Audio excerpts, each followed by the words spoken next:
El carruaje, pertinaz en su traqueteo sobre el sendero imposible, parecía un escarabajo moribundo ascendiendo por la espina dorsal de un titán petrificado. Alonso Valdemoro, etnógrafo de renombre recién doctorado en la Central, sentía como cada sacudida desvencijaba no solo el vehículo, sino también la frágil estructura de su optimismo académico. Se adentraba en las urdes, esa ignota y secular herida supurante en la geografía de España, un enclave donde el tiempo parecía haberse detenido en un medievo lóbrego y pertinaz, refractario a los vientos de progreso que henchían las velas de la nación en aquel incipiente siglo XX. Iba pertrechado de cuadernos de escepticismo ilustrado y de una vanidad intelectual que le susurraba promesas de gloria, desentrañar los arcanos de aquella cultura atávica, fosilizada, antes de que la modernidad la barriera como a escoria indeseable. No sospechaba en su docta ceguera que no eran los misterios antropológicos los que le aguardaban entre aquellos riscos indiementes, sino un horror telúrico ancestral, que latía con la carencia y misericordia de un corazón de piedra sepultado bajo eones de olvido. El paisaje que se desplegaba ante sus ojos era de una belleza tan adusta que lindaba con lo ominoso.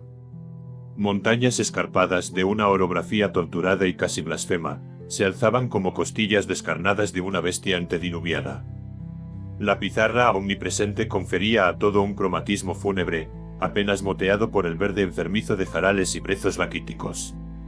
Las alquerías, diseminadas como pústulas sobre la piel enferma de la tierra, eran agrupaciones informes de chozas construidas con esa misma piedra luctuosa, techadas con lajas irregulares que parecían escamas de un reptil ciclópeo. Un silencio antinatural, preñado de una tensión inmemorial, envolvía el ambiente solo quebrado por el graznido lúgubre de alguna ave rapaz o el plañido lejano de un curso de agua invisible. Flotaba en el aire un hálito de miseria consuetudinaria, de abandono secular, una atmósfera densa y deleteria que oprimía el espíritu y helaba la sangre en las venas, aun bajo el sol inmisericorde del estío extremeño. La llegada de Alonso a la alquería de Hidasco fue recibida con una suspicacia hermética, casi hostil. Los urdanos, hombres y mujeres de rostros curtidos y miradas insondables, interrumpieron sus magras labores para observar al forastero con una fijeza impenetrable.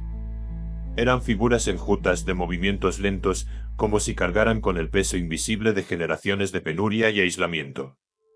Sus vestiduras, remendadas hasta lo inverosímil, apenas se distinguían del color terroso del entorno. Alonso intentó iniciar conversación, desplegando su mejor retórica conciliadora, pero sus palabras rebotaban contra un muro de silencio espeso y desconfiado.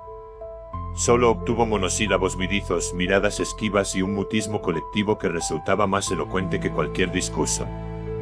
Fue entonces cuando percibió por primera vez, algo más que simple recelo, un miedo profundo, raigal, que parecía adherido a sus almas como una segunda piel.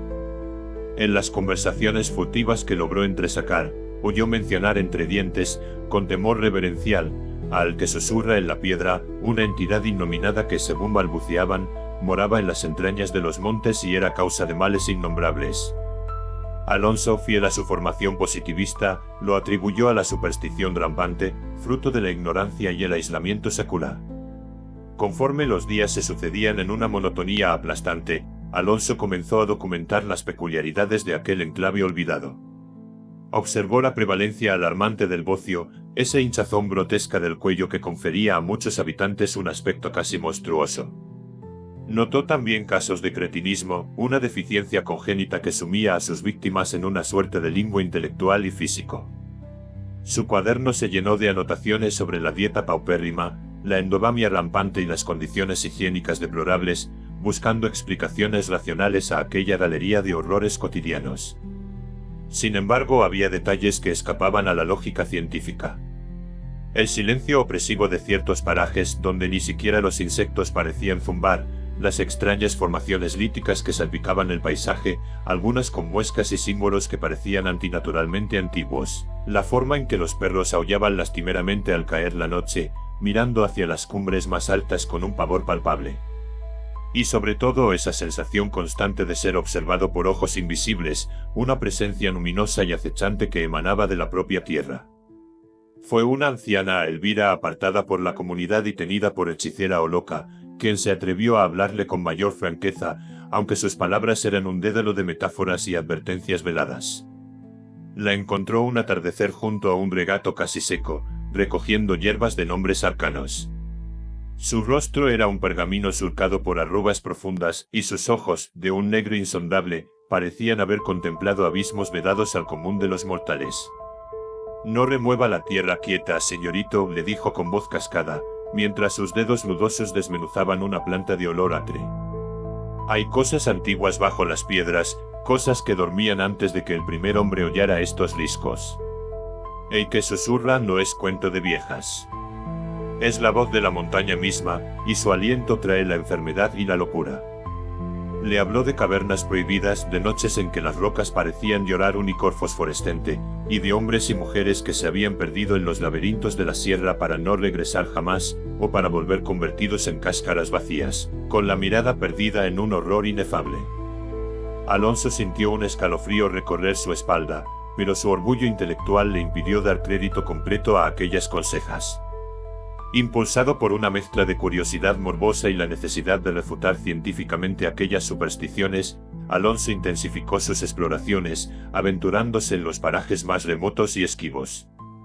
En una grieta oculta tras una cascada seca, descubrió una serie de petroglifos que no se parecían a nada que hubiera visto antes. No eran los esquemáticos dibujos rupestres habituales en la región, sino intrincadas espirales y figuras geométricas de una complejidad perturbadora, que parecían retorcerse y vibrar ante sus ojos.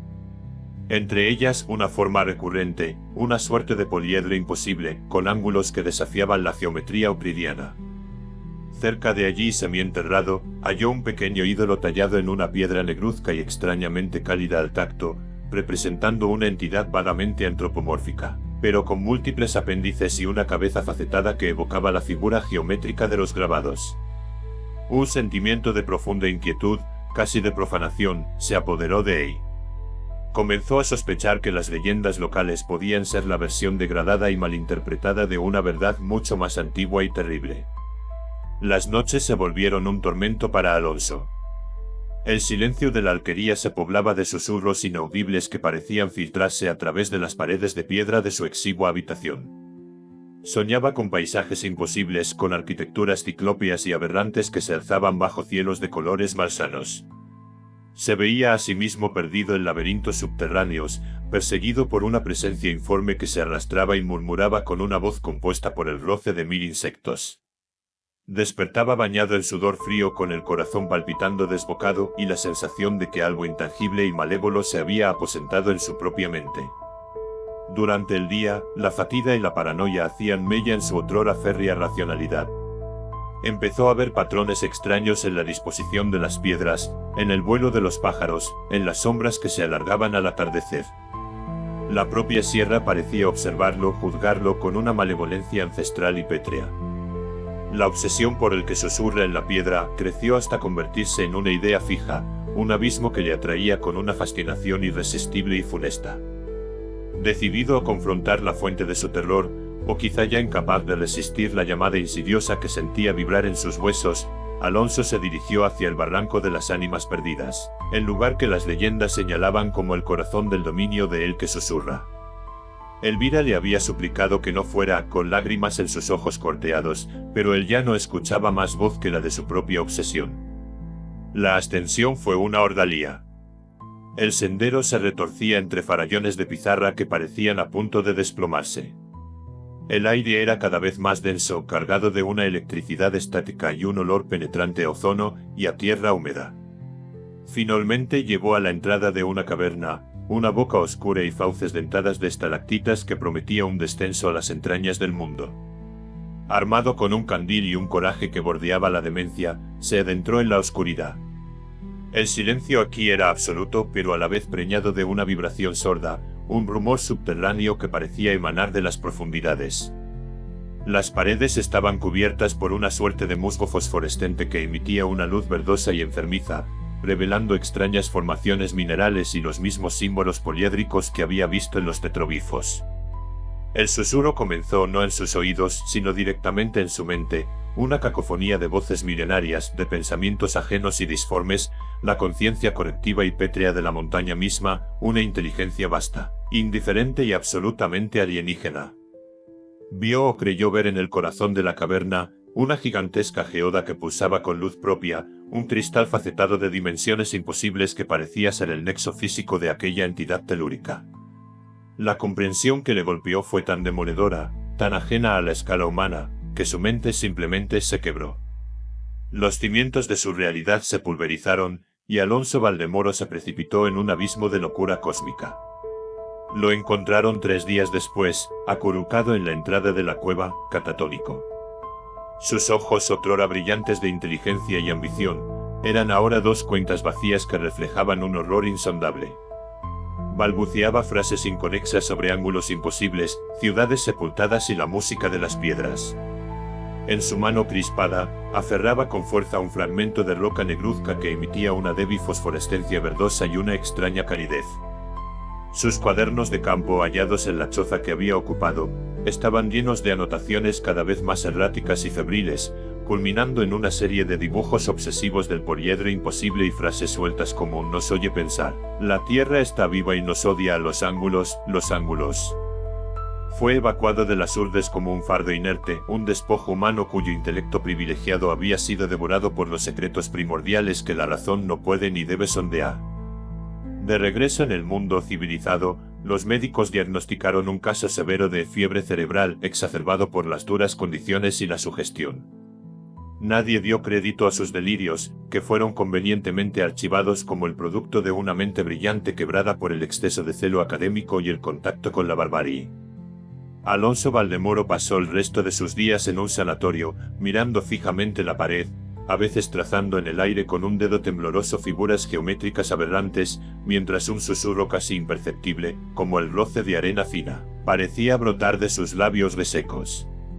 Las Urdes, mientras tanto, continuaron sumidas en su aislamiento secular, guardando celosamente sus secretos ancestrales bajo un manto de pobreza y olvido, un recordatorio ominoso de que hay horrores más antiguos y profundos que la propia humanidad, latiendo pacientemente en las entrañas de piedra del mundo. Nota histórica. Las Urdes es una comarca situada en el norte de la provincia de Cáceres, Extremadura, España. Históricamente ha sido una de las regiones más aisladas y deprimidas del país, caracterizada por una orografía muy accidentada, comunicaciones deficientes y una economía de subsistencia. Esta situación de aislamiento secular generó una leyenda negra en torno a la comarca, alimentada por crónicas que exageraban la pobreza, el atraso cultural y supuestas prácticas bárbaras de sus habitantes. Problemas sanitarios endémicos como el bocio y el cretinismo, debidos principalmente a la deficiencia de yodo en la dieta y el agua, contribuyeron a esta imagen negativa. La visita del rey Alfonso XIII en 1922 y, sobre todo, el polémico documental Las Urdes, Tierra sin pan 1933 de Luis Buñuel, que mostraba la miseria extrema de la región con una crudeza impactante, y no exenta de manipulaciones, fijaron en el imaginario colectivo la imagen de Las Urdes como un enclave anclado en el pasado y la marginalidad. Aunque la situación ha mejorado drásticamente gracias a las inversiones y planes de desarrollo posteriores, la comarca sigue siendo un lugar con una fuerte identidad cultural y un pasado marcado por el aislamiento y la lucha contra un entorno natural especialmente duro. El relato toma como base este contexto histórico de aislamiento, pobreza, enfermedades endémicas y la leyenda negra asociada, para construir una ficción de horror cósmico y folclórico, imaginando una entidad ancestral ligada a la geología y las supersticiones locales como explicación sobrenatural a la particularidad y el sufrimiento histórico de la región.